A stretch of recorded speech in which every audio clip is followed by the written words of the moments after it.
There's no place to escape to. This is the last podcast. On the left. That's when the cannibalism started. What was that? Man, I can't wait to hit the Tupac part of my career, man. Oh, yeah? Just super fucking paranoid, fucking smoking on blizzants all night long. I got a podcast talking about horror movies. One studio I got doing our podcast, Main Live. Henry, I hate to break it to you. I think you're in the middle of your Tupac phase. That's exactly what you do already. You get stoned every waking second that you're not talking, you're smoking marijuana. You're amazingly paranoid. Yeah, dude. Well, got to be, man. All eyes on me, man. I got eyes in the back of my head. All my eyes are on them. All right. Welcome to the last podcast on the left, everyone. I am Ben Kissel with Marcus Parks here on the East Coast. That's us. And then West Coast, Henry Zabrowski. Can you guys, honestly, you guys can't see me. Are you trying to make a gang symbol with your fat Polish hands? Because it's really, you can't, it does not look, it looks like the penguin when you do it. You look like Danny DeVito's penguin. When I do the West Side, I do look like Danny DeVito's penguin. But is this Bloods? This What with the hand, with the curls up? It actually, you have just spelled bread. You just spelled bread with your hands. All right, we are on to part 2 of Biggie and Tupac. Great reception for the first one. Yes. Which was so nice to hear. So thank you for all the positive feedback. Well, I did also get some negative feedback. Well, there was a small correction that has to be made, but that's okay. Little correction up top. Puff Daddy was not the son of Frank Lucas, all right? Puffy's dad, Melvin Combs, worked for Frank Lucas and was killed in a drug deal gone bad when Puffy was 3. I made a mistake, okay? We're out here fucking on the front lines of the podcast wars going on right now. Nobody understands that. We got shots coming our way, so we got to take shots going their way, man, because I am too real to be corrected. Yes, nothing less physically violent than a podcast feud. We are not exactly none of us are a mobile people. We are sitters. Is there anything more mentally violent than a 1-star review on iTunes? All right, let's do this. So when we last left our protagonists, Suge Knight and Tupac had just made a deal to spring Tupac from jail in exchange for 3 albums on Death Row Records. So remember, Tupac came from a world of being like a street poet. Right. Thug life was about uniting the gangs. But see, when he came out of jail, his whole shit had changed. He become very hardcore. Right. Because he saw something in jail and it changed him, and he came out swinging hard, and now he has his back, and it's kind of like making him feel very, very confident. The two of them are kind of a chicken and the egg scenario of who's making who worse. Yeah. Okay. Meanwhile, Suge Knight's criminality was only getting bolder. In 1994, Suge allegedly directed his entourage to stomp a Rollin' 60s Crip to death during a death row party at the El Rey Theater, where we had our Halloween show last year. No kidding. Wow, I didn't realize that was also the location for a stomp to death. Yeah. Oh, that's wild. Do they usually give the directive? I know there's a lot of directives to harm somebody. I didn't realize they actually articulated exactly how to do it. Well, it was just pretty much get him. Okay. Get him, and get it. Usually, like, get him in that context means stomp him to death. So, and of course, stomping someone to death is when you bring a bunch of steel garbage cans together, and you got a bunch of broomsticks. It sounds really good. Yeah. That's a little reference to stomp. Because stomp is an hour and 45 minutes long. Yes. Then, in 1995, Suge beat and tortured a record promoter named Mark Anthony Bell during a Christmas party at Suge's home. Bell was held captive in a room in Suge's house and was beat senseless by Suge's crew before being allegedly forced to drink Suge's piss from a champagne flute. Oh my! Now, honestly, set the scene, right? Like music's playing, it's nice little party and stuff. Suge's in the back, he's got a Santa hat on. They're all drinking eggnog. And this is kind of true. They had it. I'm certain they had it had liquor in it, but it was eggnog. I think you're kind of Griswolding up the scene here a little bit. Kind of Griswolding it up. There's a lot of Griswold imagery in this story. Okay. So he sees Mark Anthony Bell walks in. They're just like, we got to go. We're going to get him. He's going to bring us to Puffy. They bring him to, which is Suge's main MO, right? Bring them to another location. And what did we learn on our podcast? Never go to a second location. Never do it. He said, come, we're going to go talk with you and my boys. We're going to go talk up in my upstairs bedroom. They go in that bedroom. They tie him to a chair. They start wailing on him. Jesus. all of a sudden, Suge goes in the room. And now this is according to Suge. After jail, what he said, he's like, yeah, it's like a lot of people say that we tortured Mark Anthony Bell, but actually, I mean, like, all we did was hit him a couple times and make him drink a little pee. That's all we did. And so he went and he filled a champagne flute filled with his own urine, which is difficult. If anybody's ever been on a road trip and tried to fill a beer bottle with piss, like in the scene from Dumber and Dumber, it's difficult to know the levels. It shows he's done this before. He's an expert in it. Huh? Oh, right. Yeah, so and then they made him drink the pee, Okay. which is just like, that's very humiliating. I think we could call it torture. Yeah. Oh, we can definitely call it torture. And the guy himself, he said that he did not drink pee. He tried to jump off the balcony. They did bring out a champagne flute full of piss. Okay. No matter what, everyone That's agrees for that there was sure. a champagne flute full of piss involved in here somewhere. But the guy, Mark Anthony Bell, said he tried jumping off the balcony. So he never drank the piss, but they did beat the fuck out of All him. right. How high up were they there? Third, second floor? Probably second or okay, third so he floor, could have yeah. jumped. All right. Yeah, and this whole disgusting incident happened because Suge believed that Bell knew who was responsible for the death of a close friend and associate of Suge's, a bodyguard named Jake Robles. Okay. 3 months before this incident, the Death Row and Big Boy crews had run into each other at the Platinum Club in Atlanta. Before the fight was over and done with, Jake Robles was shot and killed. Now, virtually nothing is known to us as to who the actual culprit was, if it was an order that was given to attack Death Row staff, or if the whole thing was just a simple confrontation that got out of hand, as these things sometimes do. All right. But one thing was for sure. The East Coast-West Coast rivalry now officially had a body count. Also, if you want to count the fact that Should gave Eazy-E AIDS, slipping him a hypodermic needle when they had that meeting trying to figure out all the shit with fucking Ruthless Records. Did that happen? It's rumored that that Suge Knight brought a hypodermic. It's not true. Definitely. It's not. But that's a rumor, though. No, man. I will say this about this whole story. If you want to get deep into the conspiracy theory surrounding the death of Biggie and Tupac, Right. it is deep and it is long. And everyone's done it. And Yeah. everyone's still alive. It's amazing how deep conspiracy theories can go, because it's all people making things up, and then you can just do that forever. You can that's the thing with conspiracy theories. There's a lot of data, very little truth. Interesting though. Well, the thing is about the Jake Robles murder, Suge Knight fully believed that the person who gave the order to shoot was Sean Puffy Combs. Okay. Now, as we said at the top of the last episode, the Biggie and Tupac murders are essentially solved cold cases, meaning investigators know who did it and know who was responsible, but were never able to gather enough evidence to prove it in a court of law. It's so interesting though, because wasn't Puffy's brand like the nice one? Wasn't he considered like the nicer now rapper? it is. But wasn't Now that it back? is. I don't remember. I just remember him with Mace and who became a preacher. Like I never remembered Puffy being tough, but. Because this was the first chapter of the rap that got to us. Okay? Right. Where it's like when we really absorbed Puffy, it was him doing the shoulder Right. dance and like the white silver shoot and the mirror tunnel and all that shit. But before that, he was hardcore. Okay. And especially because of Suge, he had to present himself as even more hardcore than he wanted to because Suge actually meant violence. Right. Like he was surrounding himself with crews because he came from the MOB. Like he was actually fully involved with the Bloods, and Puffy had to figure out how to compete, and also for marketing's sake, Yeah. he had to appear very, very tough. Right. Well, I mean, he definitely gives more depth to his character because now he's like, I'm sure he's had some meetings where it's like, you think I'm the guy from the reality show. Let me tell you a little story about Puff Daddy. And then I'm sure he gets very, very horrified at that point. Now, the thing is about this case is the reason why there was never enough evidence to prove it in a court of law, because, of course, when it comes to criminal cases, there's what you know and what you can prove. Right. And those are two very different things. Yes. And the reason why it never came to court was because there was no follow-through. And that's also why the vast majority of people still believe that these murders are such a huge mystery. Right. And so because of that, we've got 3 stories to tell. The murders, the investigation, and why that follow-through didn't happen. All right. Now, the investigation that cracked things wide open was not the original.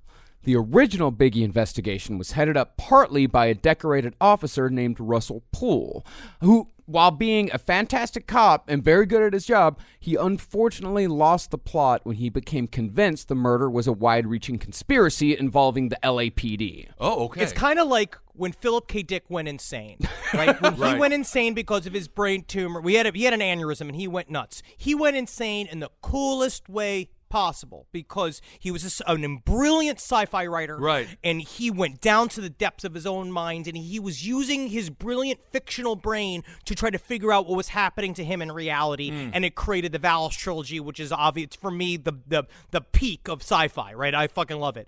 Russell Poole was I'm such so a happy good you cop. somehow got to Philip K. Dick in our Biggie and Tupac series. Congratulations! I have to. That is I a have to nerd bring it to leap. me. That is wow. I have to bring it back to a way I can understand.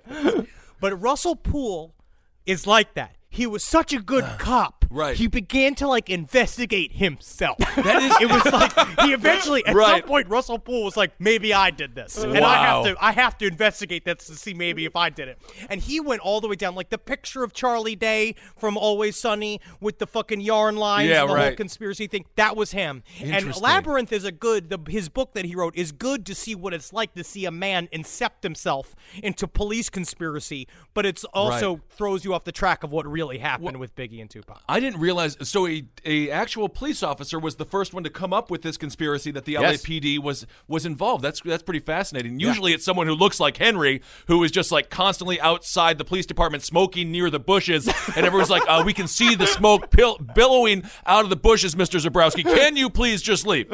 Nah, I can't see me. That's what the smoke is there for. So you only see the smoke. Sorry, sir, you have to leave. Yeah, but that's how bad the LAPD was at the time. I see. Was that they were so bad that cops within it were trying to frame the police department Right. for crimes just Yeah. to stop them. Yeah, this is just after the Rodney King riots and all that kind of stuff, right? This About 6-7 years after that. Oh, okay. Yeah. We're talking around. Yeah, we're talking. Maybe 5 years after that, but when the story really started coming up, that was late 90s. All right. And actually, Poole, R.I.P. He just died, I think, last year.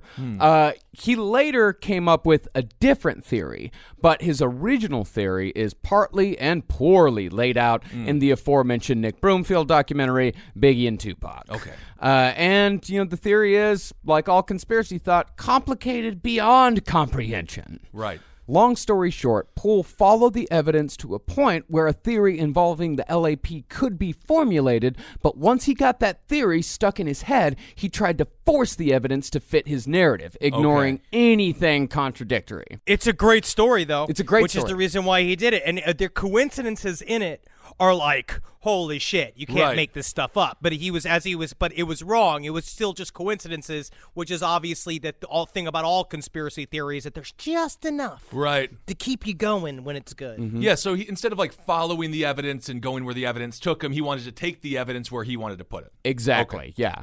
And I've heard a cop say, there's no coincidence in homicide. Well, I don't know. Well, why not? The one story that really made me rethink the concept of coincidence is Mark David Chapman. Sure. When you look at how many coincidences came up in that story, it really does make you a believer. It's sometimes the world just creates roadblocks. Yeah, absolutely. And, the reason why, like Henry said, the reason why they, Poole followed this story is because the story is so compelling. According to that, Biggie Smalls was murdered under the order of Suge Knight in retaliation for Tupac's death by an LAPD officer named David Mack in conjunction with a Nation of Islam member named Amir Muhammad. Okay. Now, David Mack is a crazy character to begin with anyway, because that was a cop that was robbing fucking banks. There was, that whole Rampart story is nuts. Yeah. He was robbing banks as a cop? He was robbing banks as a cop. He did what was one of his heists, $750,000. Wow. He was serious. Because he used his cop smarts to realize when to go pick up the money from the bank, because you have to wait because the bank purges cash after a period of time. So you have to wait till it's at its peak and go get it like a butt. Interesting. So he used his cop sense, he used his cop smarts, very similar to pig sense. When we talk about pig sense, who was the guy who had pig sense? Robert Picton. Robert Picton. Robert Picton's pig sense, and this cop's... You have the memory of a goldfish. Thank you. Is it the booze? No, I swim a lot. No, I don't know. No. We cover so much. We cover so much. And honestly, goldfish, they have a 3-second memory, but what else? That's all they need. Yeah. Theoretically, it keeps them happy and alive in those little fish tanks. So you're excited for dementia. I Because you honestly, feel like that's whatever. when you'll finally be released. You'll Make it up. You'll finally be at ease. Make them up. So furthermore, David Mack was a cop that was a part of a broader contingent, according to Poole, within the LAPD that was on Suge Knight's payroll. So according to Russell Poole, like there were a ton of cops that were on the death row payroll. And all of this was coming on the heels of a major LAPD corruption case involving the aforementioned anti-gang crash unit. That scandal was known as Rampart. Okay. And add to that just the general distrust and disdain people have for the LAPD due to very public incidents that usually involved race in some way or another, and suddenly Poole's theory started to sound pretty reasonable. Sure. But it didn't sound reasonable to the LAPD. Well, naturally, they're the ones who are accused of doing the crime. That's the least stunning piece of information I have ever heard in my entire life. They were doubtful? They were doubtful that skeptical they- about his theory? And so Poole was taken off the case. Okay. And this actually served the opposite purpose for the LAPD because this attracted more attention to Poole's theory, and Right. it particularly attracted the attention of Biggie's mother, Valletta Wallace. So this is your obstruction of justice case against the LAPD on Mr. Poole there. yeah. And so Valletta Wallace used the evidence Poole had gathered to bring a wrongful death suit against the LAPD, suing the department for Biggie's estimated lifetime earnings, which sat at a cool $500 million. Woo! Holy hell. Yeah.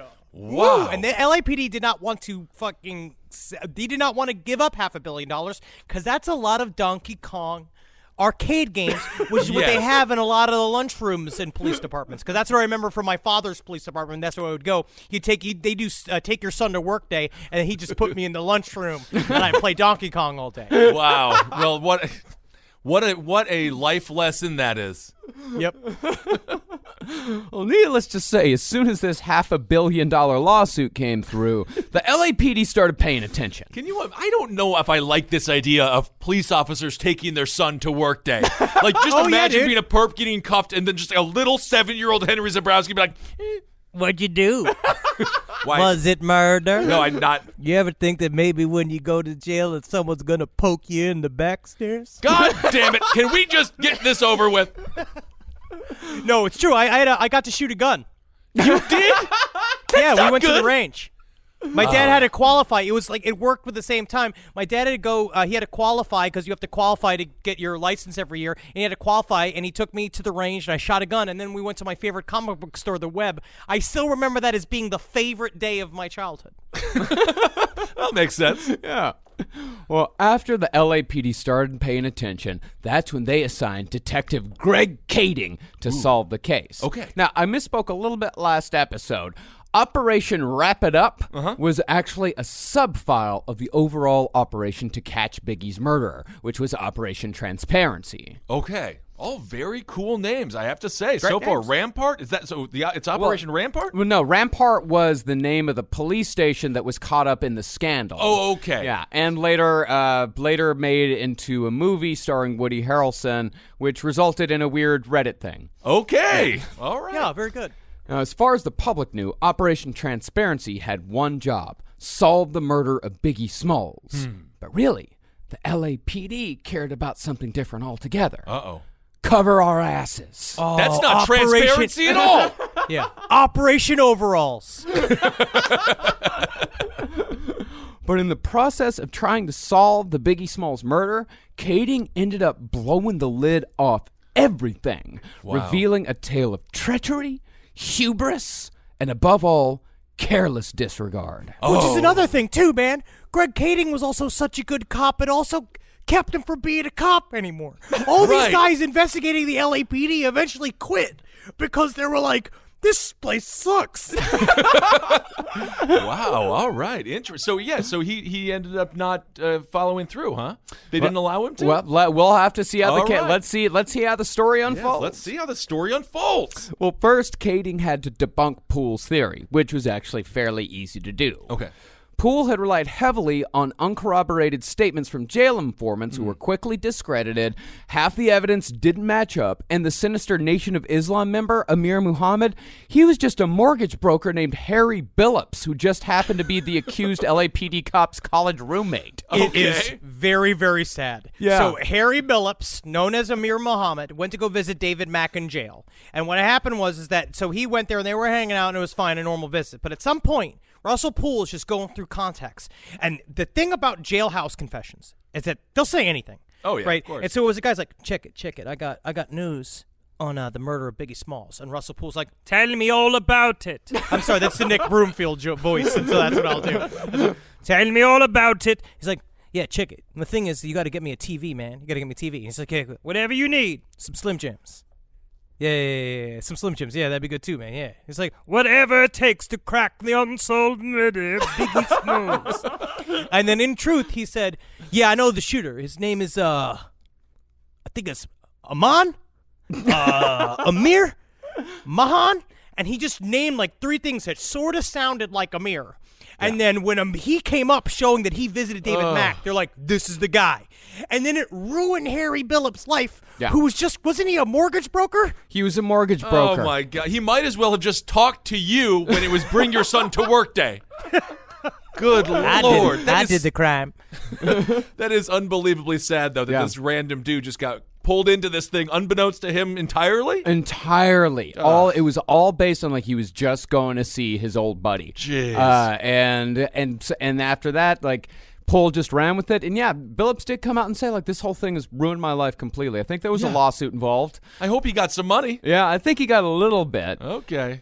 So even though very little of the original murder investigation was actually useful to Kading, the task force was not starting from square one. They also had access to a federal racketeering investigation against Death Row, which had ran from 1995 to 2001. Wow. Unfortunately, though, like hundreds of other FBI cases, the Death Row case was scuttled following the events of September 11th and was completely abandoned. Hold on, Marcus. You're telling me it was scuttled? Yeah.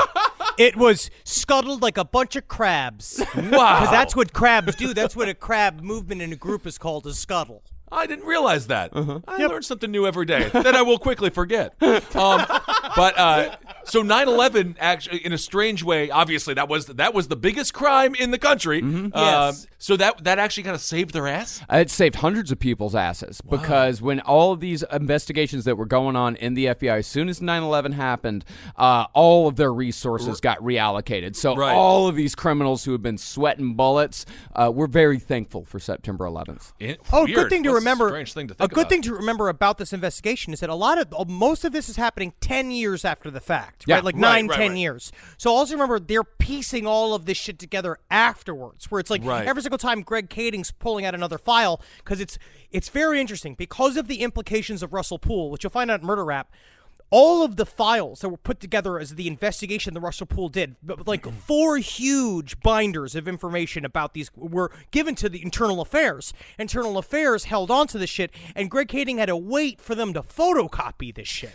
So it took months of them pulling out this stuff bit after bit, and he gets the next file, and he's like, holy shit, they've been investigating them for racketeering for 6 years? And he didn't know. Could have used that information before. Actually, I don't think it was 4. I think it was 72. Gigantic binders. Wow. Like it was they showed a picture of all of the boxes that these things were in, and it was just a gigantic process. Okay. Now, because of the slow pace of the investigation, because he was only getting a few things at a time, it took Kading and his team 2 years to get their first real break. And that break came in the form of a man named Dwayne Keith Davis, a.k.a. Keefy D, described by one informant as the president of the Southside Crips. Now, Keefy was actually a major player, being one of the people responsible for taking the Crips from a Los Angeles local to the nationwide criminal enterprise with chapters in every American city that it eventually became. But the reason why Kading wanted to talk to Keefy was because Keefy was one of only a handful of people that were present at both the murder of Tupac Shakur and Biggie Smalls. Keefy is the Vince McMahon of the Crips. He brought it full nationwide. Yeah, definitely took over a lot of areas, perhaps angered a lot of people while doing it. Vince McMahon, by the way, he is muscle milk come to life. That is what that man is. He is a lot of veins. Yes. And vocal cords. That's really all he is. I see, for Keefy D, the first thing I thought was a Suzanne Summers. What do you mean? It was like the Crips were his thigh master, and he gave it all over the world. That is okay. Again, I'm bringing it to things I understand. Yeah, no, I just was thinking about the thigh master for some reason. That thigh master, my mother had one. It was very difficult. Oh, yeah. And I was trying to do it as a child, a very overweight child, and it sprung up and it hit me in the face. That was horrible. I never did that again. Well, all Kading needed was a way to make Keefe talk, and he did that with a gallon of liquid PCP. Get A lot of people will talk if you do a gallon of PCP. Wait, is this? What do you mean? This guy is a police officer with the LAPD, right? Well, working in conjunction with the DEA, Kading used an informant named Dirt Rock to set up a fake buy. Now, the deal went off without a hitch, but a few days later, Kading, flanked with DEA agents, showed up at Keefe's house and laid out all the evidence they had on the deal, which was enough to put away Keefe for life. I have a question for our listeners. Can someone tell me if you have casually used PCP? Why? I don't think you can. And what does it do that's good? I want to know what's good, because they talk about a lot of these guys made their living selling PCP and weed, and it's like I don't really understand the desire to do just PCP on its own. But I don't know if it's like if you do it at low levels, is it fun? I don't know. I dated a girl know. for a long time who had like a 2-year PCP habit before we got together, and she was never really able to fully explain to me. Like, I think she was just like, "It's stars." Yeah, it doesn't sound very fun. I watched one thing on the drug wars on maybe National Geographic, and they dip it in the cigarettes. That's usually how you take it. Yeah, and no one looked to be like super thrilled. They were naked like pretty much immediately, but they didn't look to be happy.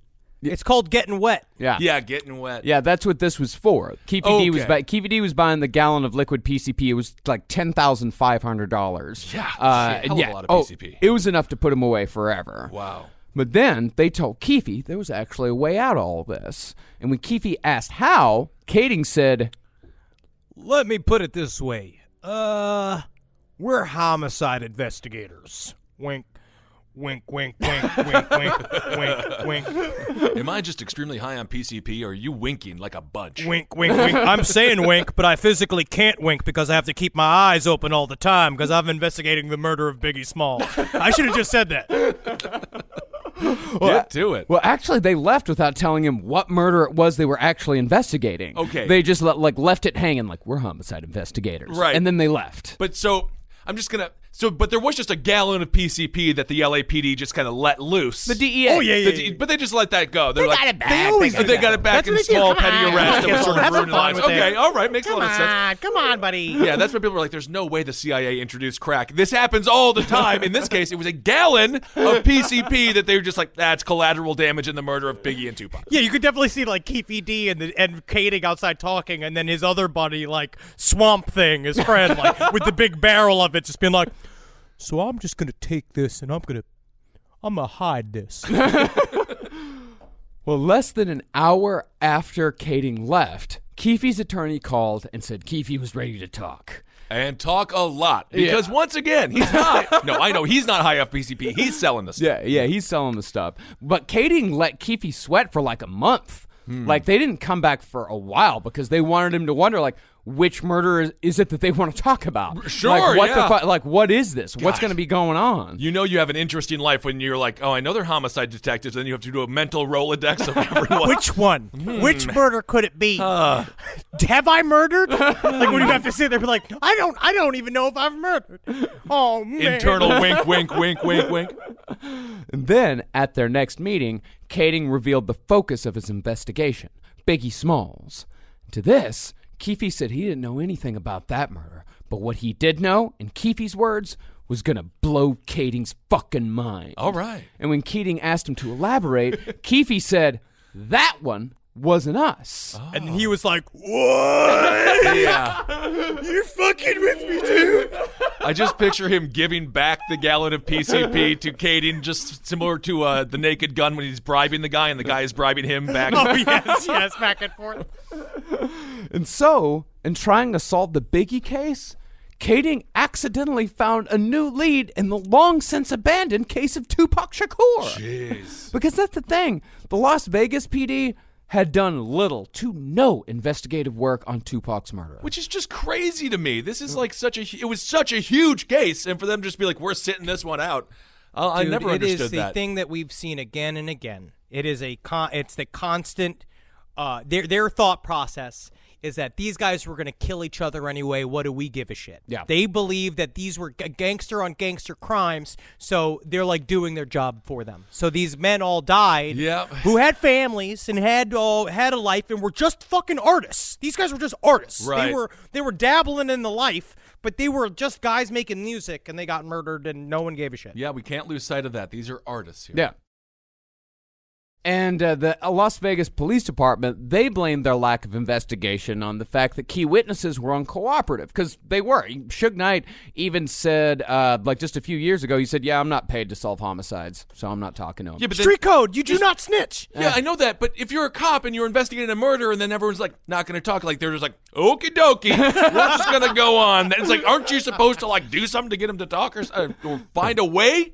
Well, the truth of the matter is that it seemed like the Las Vegas Police Department never really gave a fuck about solving the murder in the first place. All right.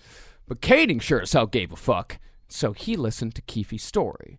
Now, this wasn't the first time Keefe had spoken to investigators. Years before, Keefe had claimed that he didn't have anything to do with Tupac's murder. He even pushed like a different theory altogether. He pushed another cop theory, but it was a slightly different one than Poole had put forth. Okay. Keefe had suggested that while it was still Compton police that pulled the trigger on Tupac, it was actually Suge who ordered the hit.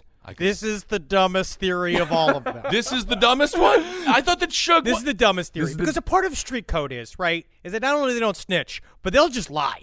They'll just say shit just to throw you off, which makes everything very, very difficult to piece together. But the idea is that Suge was afraid that Tupac was going to leave. Because the truth is that Tupac was trying to formulate his own little company. But the whole point was that him and his managers and his lawyers, they were going to try to extricate him from the death row contract because it was kind of like a weird little memo, friendly style with Suge, kind of the way that they worked it out with Eazy and Dr. Dre, where they figured out how, like, Eazy-E will always get paid no matter what.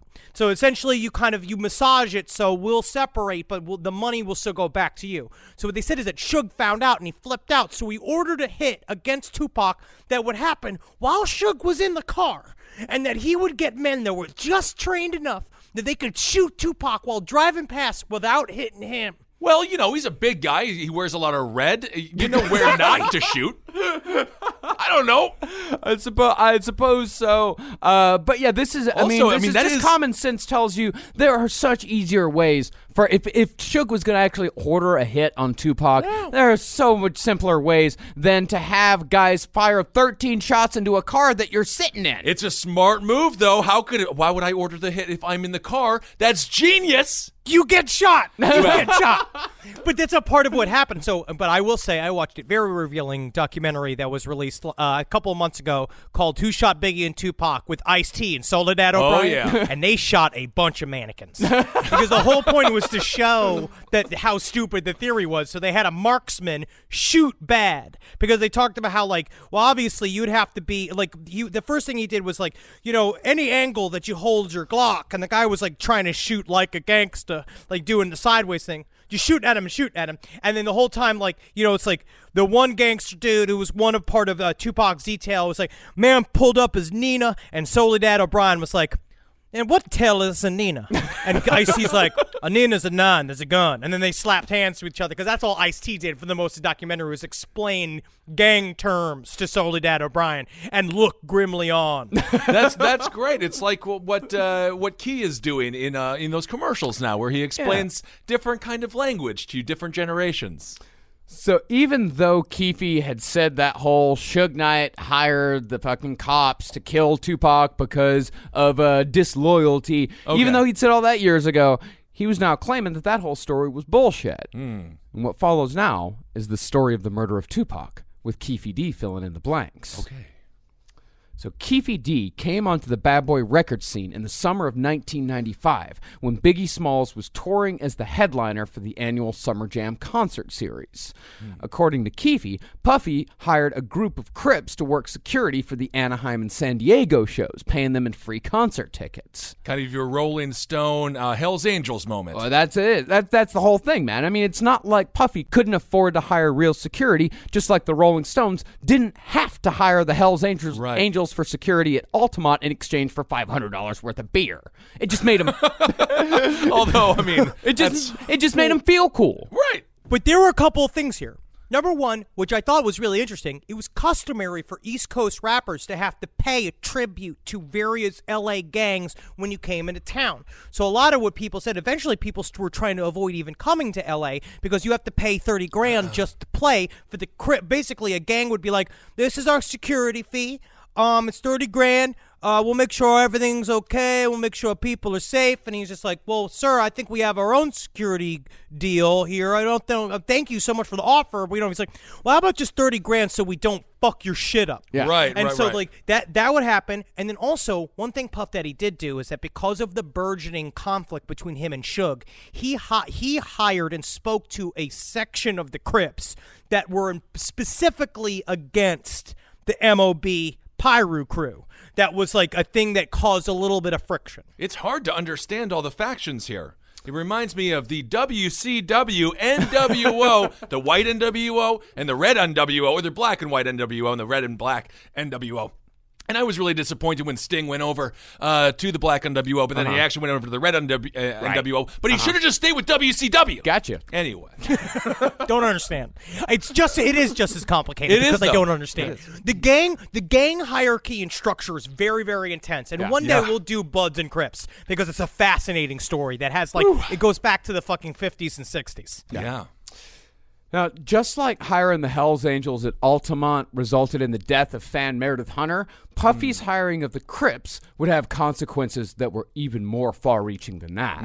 See, the thing was, even though the Stones hired the Hells Angels, they weren't claiming to be Hells Angels. Right. Actually, they didn't even really know who the Hells Angels really were. Yeah, I don't think Mick Jagger's little bones rattling on a motorcycle, he would just fall apart. I'll tell you, this is worse than a carriage going down downtown London. Yeah, the Stones were confusing the American Hells Angels with a bunch of British biker enthusiast posers who just called themselves the Hells Angels, who would work security at a concert in Hyde Park in London the year before. Do your due diligence. Yeah. That is what this means. Research what you're getting yourself involved in. That's it. So they were used to drinking O'Doul's, and then they switched over to a huge keg of, what's the worst? Ice House. Ice House, yeah. Yes. Yeah. No, Ice House is brutal. Yeah, they didn't. The Rolling Stones did not know how dangerous the Hells Angels in thought they America actually were. I mean, Right. Jefferson Airplane had used them for security once. And they said, "Oh, it went off without a hitch." Okay. But Altamont is also another one that we may do a story on, or at the Interesting. very least, concert disasters at large, because it's a fascinating story. Yeah. But still, the Rolling Stones, they were just trying to be cool. They didn't really know who they were dealing with. Can we put Woodstock 99 and that Great White Fire in there? We will. All right, cool. Yeah. But Puffy, he knew exactly who he was hiring, and he knew exactly what hiring these guys meant. Hiring them meant he was unofficially aligning himself with the gang, with the Crips. This is the making the band Puff Daddy? Yeah. It's Yes. really crazy. Yes. And this was done in response to something Suge Knight had said. A couple of weeks earlier, Suge Knight had very publicly called out Puffy at the 1995 Source Awards while accepting the award for Best Motion Picture Soundtrack for Above the Rim. Remember that? But when Suge went up to accept the award, he did so with someone on his mind, Tupac Shakur. Because earlier that day, Suge had been in upstate New York visiting Tupac in prison. So Suge started his speech by pledging his support to Tupac. But remember, Tupac had been telling Suge from day one that Biggie and Puffy were behind the shooting at Quad City that had occurred the day before Tupac had been sentenced. Right. That could be why Suge said this. And one other thing I'd like to say, any artist out there want to be an artist and want to stay a star, and don't want to have to worry about the executive producer trying to be all in the videos, all on the record, dancing. Come to Death Row. That was a lot like when Robert De Niro had his bold stance against President Donald. But I remember that. That was like crazy. Wasn't there a riot after that? Didn't that break out? No, that wasn't that. Well, people freaked out in the audience because people Yeah. started going nuts. Man, Suge's so big. He's so big. That was a huge. That made it all the way to Stevens Point, Wisconsin. That speech, and we're like, that's really interesting. That's really cool. And then again, I'm like, they're probably still friends. Yeah, admittedly, Suge Knight was not wrong on this. I mean, Puffy did indeed insert himself into everything. Every video. Annoyingly so. But Suge said this not just in front of the entire hip-hop community, but in New York City on Puffy's home turf. Uh-oh. Which is also what got Tupac Shakur harassed in the first place by Haitian Jack, because you're talking mess in the other guy's territory. Like, you don't do that shit. Like, Haitian Jack, who is still alive. Yeah. Oh, really? Oh yeah, he's still alive, and he says he had nothing to do with it. But the guy who did it called him and said, "I did this without your permission," and he was just like, "No, oh, why did you do this?" So bad. All right. Now, Suge hadn't threatened any violence here, but he had a way about him where he didn't really need to. No. To put it simply, Suge had a reputation, and that reputation scared the ever-loving shit out of Puffy. See, Death Row had long since allied themselves completely with the Bloods, despite Snoop Dogg's previous connection to the Crips. And the Bloods, specifically the Mob Piru, acted as Suge Knight's enforcers. And that's a big reason why Puffy decided to hire the Crips to act as their personal security at the Summer Jam's California dates. If Suge Knight was a character on Pee Wee Herman's Playhouse, he would just be the refrigerator, and every time you open it up, he's like, "I'm going to kill you," and then you have to shut it immediately. He was huge. He was like such a big. His shoulders are the big. Anthony Mason of the New York Knicks, R.I.P. Anthony. He and Suge have the same size shoulders, and they were the biggest. Anthony's were the biggest I've ever seen in my life. I passed him on the street. Suge Knight was an NFL defensive end. Yeah, huge. A gigantic man. And with this, the East Coast-West Coast rivalry now had actual gang affiliations right in the middle of the bloodiest gang war this country had seen since Prohibition. Wow. But these guys are playing with fire, of course, right? Obviously, they're playing with fire, but the connections are. Remember when we say all these things, and a lot of people will read these in books too and talk about like them being really connected to these gangs. The gang connection's really nebulous. It's more like they invited them into their house like a vampire. Like they invited them in to being like, we're going to make you a part of our scene. And the problem is that when you have a bunch of people that are really, truly criminals, these people are actually uncontrollable. Right. You're just now letting chaos go.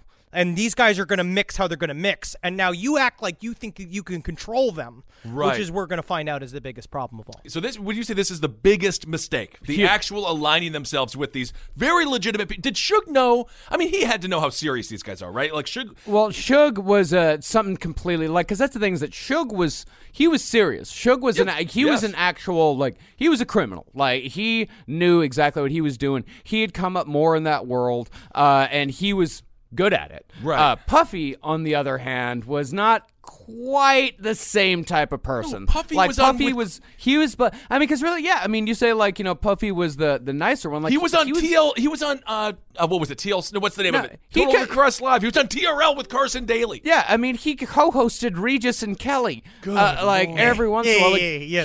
He was the guy that brought hip hop into the mainstream. Yeah, he was the one that did. He was the nice one that the Midwest could digest. He was the one that he had the smooth style. Like right. it wasn't funky. It was very smooth. So Puffy was really playing with fire and had no idea what the fuck he was doing, or at least he thought he knew he did, but he did not. Right. Now Puffy, after hiring the Crips, he started flexing a little. Just before Biggie's show in Anaheim, just a couple of weeks after the Source Awards diss, Puffy allegedly told a room full of Crips that he'd give anything for the head of Suge Knight. He just starts throwing this shit out there. Now, it doesn't really seem like Puffy was really serious with this threat at that point. But then the Jake Robles murder happened in Atlanta, and Suge publicly blamed Robles' death on one of Puffy's bodyguards. Now, Puffy completely denies having anything to do with the murder, even pointing out that he was standing right next to Suge Knight when it happened, because he was. So Puffy is just acting like Prince Nottingham right now. Just be like, bring me his head. But he's like, that's a very serious request, I think. It's way more similar to the Cousin Eddie moment from National Lampoon's Christmas Vacation, where Chevy chases wrapped in a along the nice log, little and bow. Cousin Eddie's like, all right, like it is that. Oh, my goodness. Well, it didn't matter whether or not Puffy had anything to do with the murder of Jake Robles. All that mattered was that Suge believed Puffy was behind it. Right. And that murder was partly why Tupac released Hit 'Em Up on June 4th, 1996. Now, up until that point, hip-hop artists didn't really openly threaten each other with violence on diss tracks, and they certainly didn't threaten each other with murder. Right. Most of the time, it's like it'd be an attack on the other person's cred, maybe a few jokes about their appearance, followed by a couple of homophobic insults, right, and that'd be the end of it. But Hit 'Em Up was different. It was violent, specific, and very, very personal. Before the beat even starts, Tupac just comes right out and says, "That's why I fucked your bitch, you fat motherfucker." Whoa, Mister, that doesn't even rhyme. Sign up for a roast. This is not what I'm supposed to be involved in. I've not prepared any material, so Roast mode. it's just like, fuck, that was right up top. And that is it's also very indicative of how huge Suge Knight was. Like, everyone's just like, must have been talking about Mr. Knight there, because it's only one. Or no, Biggie. Biggie rather. I'm sorry, that's indicative of how big Biggie was. Yes. Yeah, and Tupac saying, "I fucked your bitch," that was in reference to Biggie's wife, Faith Evans, who had collaborated with Tupac on a track the year before. And it only got more aggressive from there. Throughout the song, Tupac made it very clear that this was not just talk. Can I just? Isn't the music video? Did we mention the music video? Isn't it just a big guy pretending to be Notorious B.I.G. Yes, and they just partly. beat him up throughout the entire video? Well, he just kind of looks like a fool, because that was pretty common in hip hop videos as well. It's like, if you're talking shit about the guy, you usually hire a guy to look like the guy you're making fun of, and then you kind of chase him around, and it's and it's actually most of the times pretty goofy. Right. Like they did that with I think they had an Eazy-E impersonator for the Dre Day video. yeah, they got a little guy. They got a little guy to play Eazy-E, and then they chase him around like Benny Hill. It's funny. It's a silly little moment. Yeah, That's what they did with Bret Hart after the Montreal Screwjob on Monday Night Raw. They brought out a little person to be Bret Hart. That's fun. Well, this was completely different. This could not be taken in any way as lighthearted. Okay. It was aggressive. Now, throughout the song, Tupac made it very clear that this was not just talk. He even made sure to explicitly say this was not a rap battle. The plan is to kill you. And he called out Biggie, Puffy, and Bad Boy at Large by name. Now, violence in gangster rap lyrics is not new. I mean, it's a big part of it, but usually the violence had been broad and vague. It's more of like a generalized character building thing. With this, though, Tupac was making specific threats. He even devoted the last minute and a half of the song to just talking. And the more he talked, the angrier he got. And eventually, he landed on this. All of y'all motherfuckers, fuck you, die slow, motherfucker. My fofo make sure all y'all kids don't grow. You motherfuckers. Which was seen as pretty aggressive. I think I understand. You know what why. I'll say?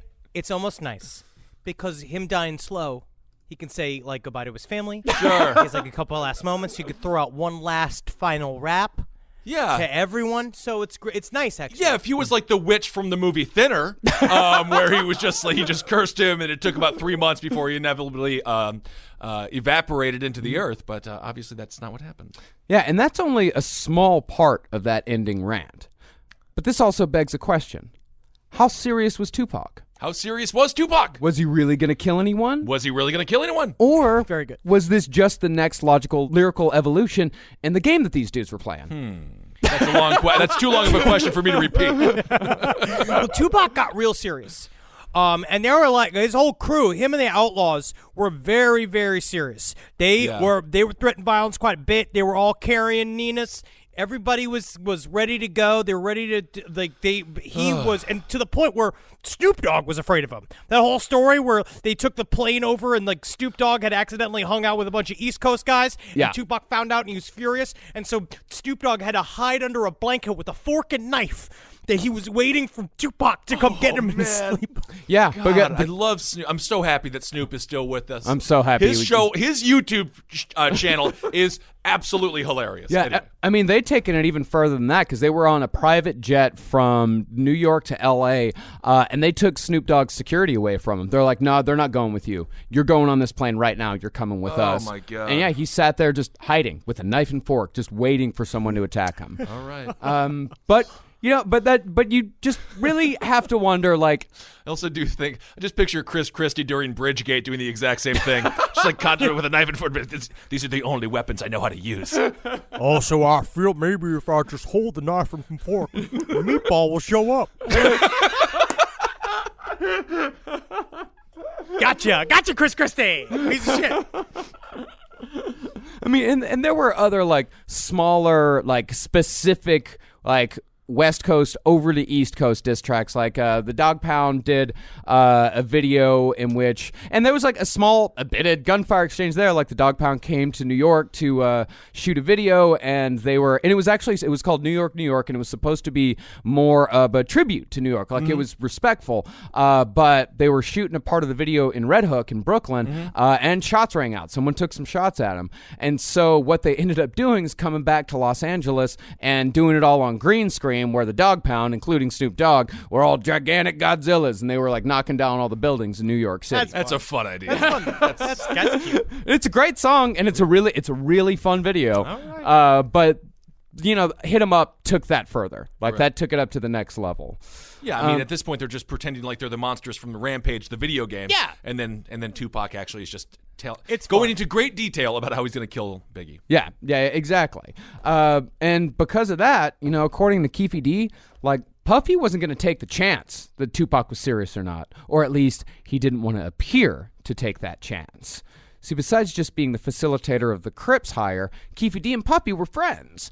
They were introduced by a New York drug dealer named Zip, who owned a nightclub in Harlem called the Zip Code. Cool. It does sound like hey guys, name's Zip. Good to meet you. How's everybody doing today? This is my buddy, the Hound Dog. A little morning zoo style. But Keefe D was an L.A. guy, and just about every time Puffy went to L.A., the two met at lunch at Greenblatt's Diner over near the Laugh Factory on Sunset Boulevard. But as the years went by, their conversations became more and more dominated by the East Coast-West Coast rivalry.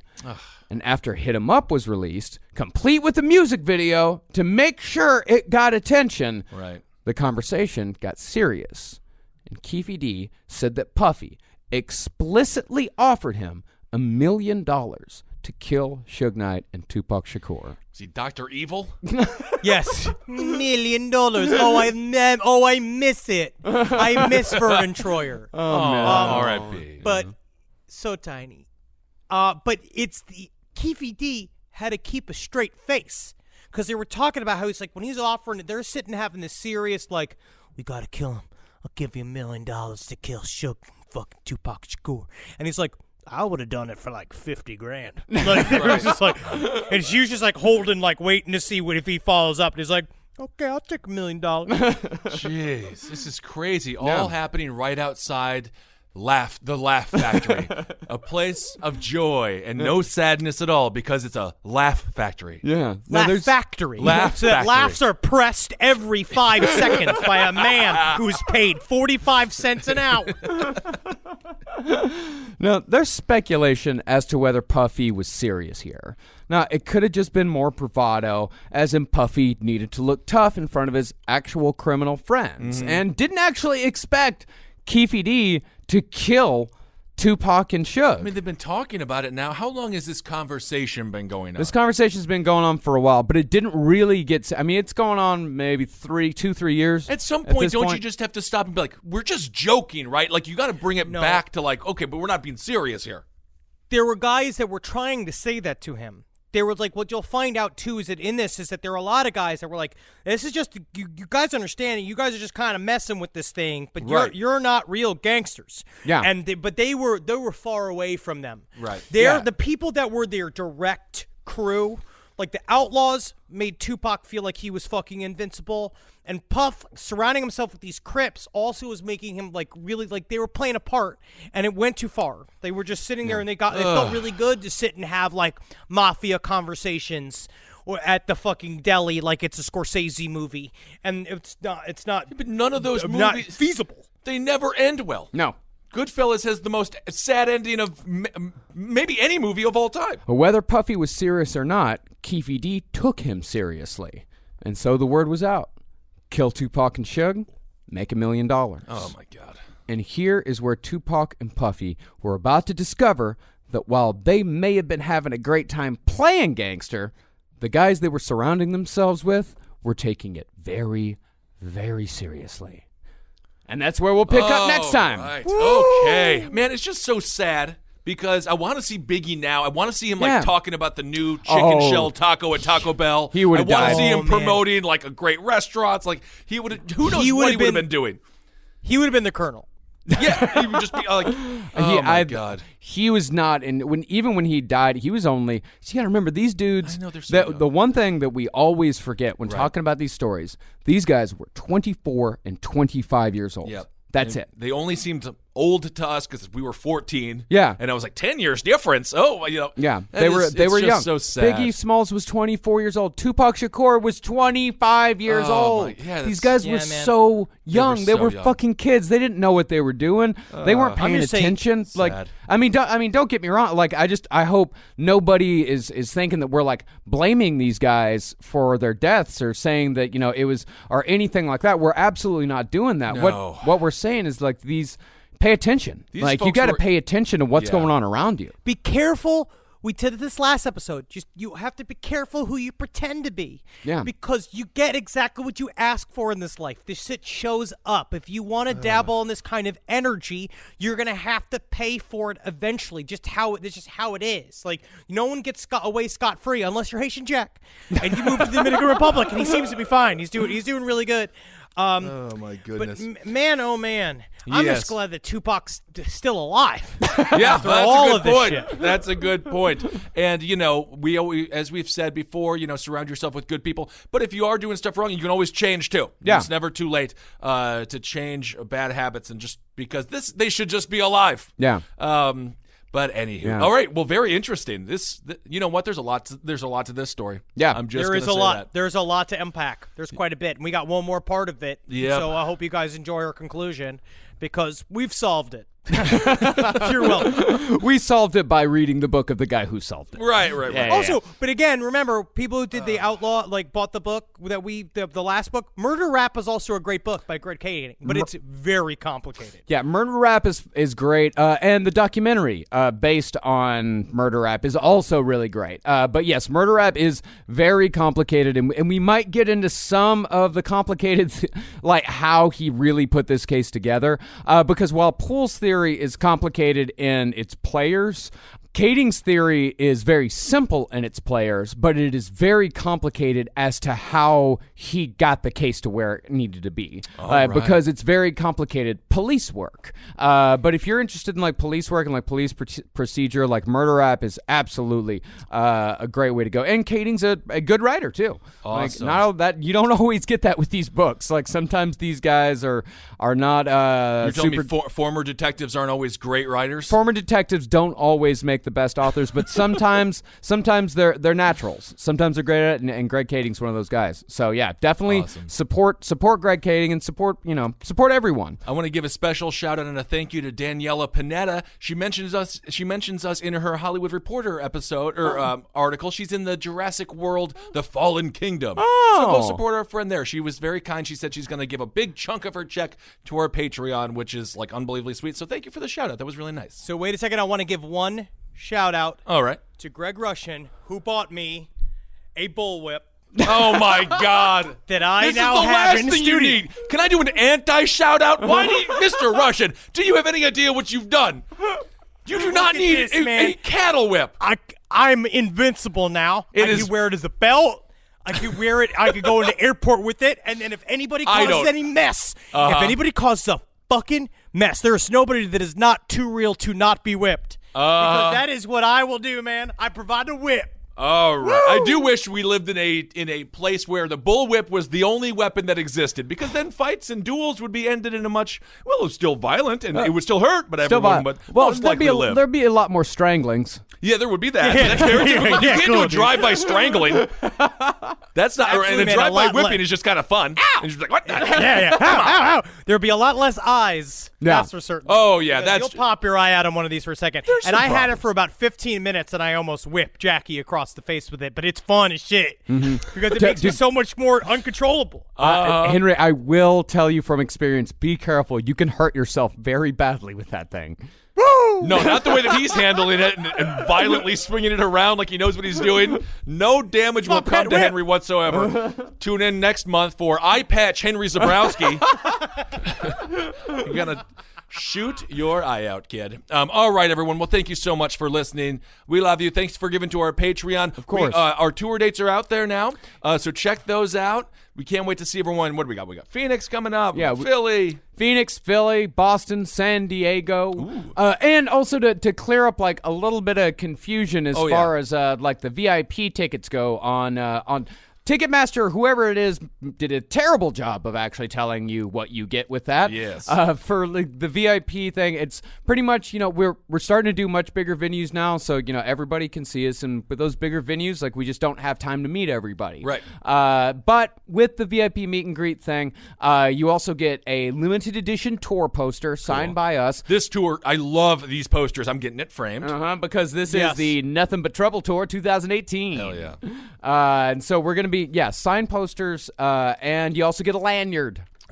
Who doesn't love a lanyard? Lanyards are really important because you can collect them and they're fun and they make you feel like you can always walk into a crime scene anytime you want. I can definitely tell you're the son of a detective because you love a lanyard. You love to just flash lanyards. You're like, I've never seen someone more confident when a lanyard goes around their neck. But we're trying this VIP thing too. Like, it's a change for us too. We're trying it. So like, honestly, tell us what you think about it. Come and meet us, and we're gonna hang out. We're trying something because we're building.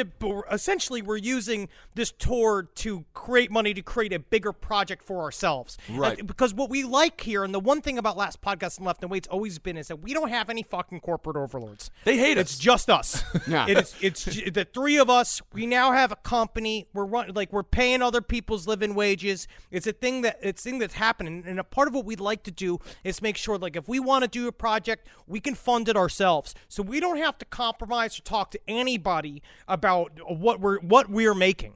And I think that's important. There's so many fucking middlemen now out there making money off of artists. You know what I would say we are? specifically. We are the Green Bay Packers of podcasts. How does that work? How? Because they're owned by the fans. Everyone has stake in the Green Bay Packers, and they're all shareholders. So that's what we are as well. But honestly, thank you guys for fucking going on this journey with us. Honestly, this is one of those I'm still always in shock about this. Me too. And I'm not going to say it doesn't have to do with rituals I did back in the day when I was really involved in chaos magic, and now I don't do it as much because of how much chaos it causes in my life. You are really going to a dark place here at the end of this one. No, it's the that's a opposite. good place. No, Okay, it's a good place. It's a good place. Both of us had to put that down. Yeah, because you guys were doing things that were disgusting with the paper and then the eating and then all that stuff. But we're not going to get into all. We don't have to relitigate chaos magic. No, we really don't. But yeah, we both had to put that to bed for a little while. Okay. Well, thank you all so much. So we're excited to see you. You can find all of us on the social media. I've deactivated my Twitter if there's any confusion because it was getting so toxic. I'm just trying to go without for a little while and see how that works. I'm a brave warrior in the muck. You can find me on Twitter at Henry Loves You and Matt Marcus Parks and the fucking I think it's bullshit. almost more brave to break out of the system though sometimes too. Or you can do it like me. Correct. You can have it and just ignore it. And every once in a while, go post something if you feel like it. You can also do it that way. It does work like that. And you can follow us on Instagram at Dr. Fantasy, at Marcus Parks, at Ben Kissel, the #1, where Kissel has been very active.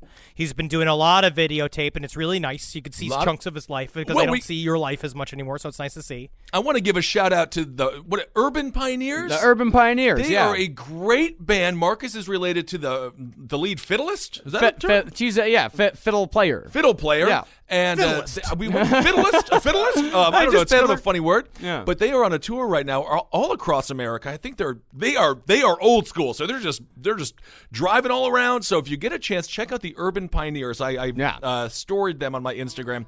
They deserve huge crowds, and They really do. They will Yeah. Check them out. Yep, Liz is my cousin. Just go. You can follow them on Instagram at Urban Pioneers. And yeah, listen to their music on Spotify. And yeah, they do something like 250 dates a year. That's crazy. So they'll be out there. But they're on a tour right now. I think they're currently going down the East Coast and then coming back over to Texas. Yeah. But yes, please check them out and yeah, go listen to them. They're fucking great. All right, everyone. And also follow Last Podcast and Left and all of the bullshits at LP on the left. There it is. Hail yourselves, everyone. Hail Satan! Elgin. Magustalations. Hail me. Help a boy feel strong, not fragile. Oh, I like it. It's a long catchphrase. Help a boy feel strong, not fragile.